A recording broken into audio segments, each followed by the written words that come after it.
Oo nga, ba't hindi dun sa wok? Tapos, hindi bumok yun eh. Wak. Buwakan lang. Kumari lang siyang wok. Wak.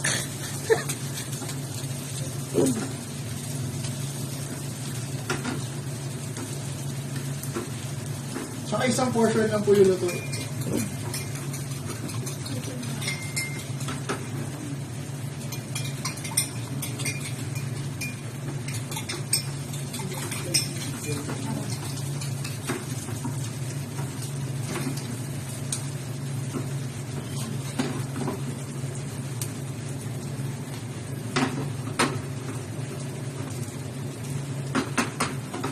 Pagkatapos po natin mag-gisa, so lulutuin muna natin yung mga meat natin.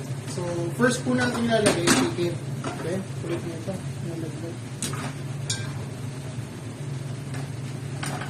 Bakit chicken?